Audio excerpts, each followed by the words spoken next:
Assalamualaikum warahmatullahi wabarakatuh. Perkenalkan, nama saya Fitri Syabina dengan NIM A1A222068. Di sini saya akan menampilkan video pembelajaran mengenai pembelajaran sejarah abad 21. Video ini dibuat untuk memenuhi tugas mata kuliah belajar dan pembelajaran dengan dosen pengampu Ibu Lisa Rukmana MPD. Selamat menyaksikan. Assalamualaikum teman-teman, kembali lagi di video pembelajaran bersama Fitri Syabina. Di sini saya akan membahas bagaimana pembelajaran sejarah abad 21. Nah, sebelum itu, di sini saya akan menjelaskan terlebih dahulu bagaimana pengertian pembelajaran abad 21. Jadi, pembelajaran abad 21 merupakan suatu peralihan pembelajaran di mana kurikulum yang dikembangkan menuntut sekolah untuk mengubah pendekatan pembelajaran dari pembelajaran berpusat pada guru menjadi pembelajaran berpusat pada siswa. Hal ini sesuai dengan tuntutan masa depan di mana peserta didik harus memiliki kecakapan dalam berpikir dan belajar. Kecakapan-kecakapan tersebut antara lain yaitu kecakapan dalam memecahkan masalah, dalam berpikir kritis, dalam berkolaborasi, dan kecakapan dalam berkomunikasi. Nah, teman-teman, itulah tadi pengertian dari pembelajaran abad 21. Sekarang kita lanjut ke materi pembelajaran sejarah abad 21. Pembelajaran sejarah abad 21 itu gimana sih? Yuk simak video berikut ini. Pembelajaran sejarah memiliki orientasi ke arah keterampilan pada abad 21.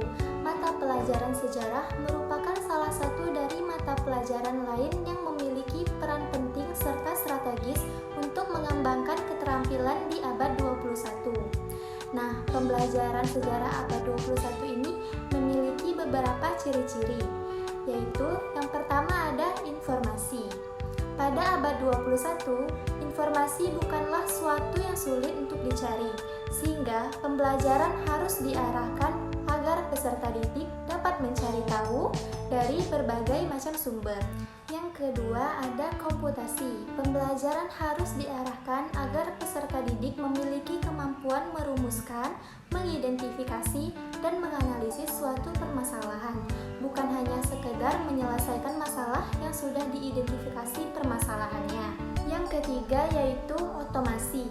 Pembelajaran harus diarahkan untuk melatih kemampuan berpikir analitis, bukan berpikir mekanistis. Yang keempat atau yang terakhir yaitu komunikasi. Pembelajaran harus menekankan tentang pentingnya kolaborasi dan kerjasama dalam menyelesaikan suatu masalah. Nah, teman-teman, itulah tadi ciri-ciri dari pembelajaran sejarah abad 21. Nah, sekarang kita lanjut ke model-model pembelajaran sejarah abad 21 itu bagaimana sih? Model merupakan salah satu elemen penting dalam pembelajaran sejarah. Dalam memilih model pembelajaran, pertimbangan utama yang harus diperhatikan adalah tujuan pembelajaran yang ingin dicapai. Dalam hubungannya dengan keterampilan abad 21, maka model yang dipilih haruslah yang memiliki kesesuaian dengan keterampilan abad 21, yakni model pembelajaran yang dapat mengembangkan kemampuan berpikir kritis dan pemecah masalah, melatih kreativitas, membangun kolaborasi dan kepemimpinan, serta melatih kemampuan dalam berkomunikasi. Nah, berikut adalah model-model pembelajaran sejarah pada abad 21. Yang pertama yaitu Problem Based Learning atau PBL. Relevansi utama dari PBL adalah keterampilan berpikir kritis dan pemecah masalah.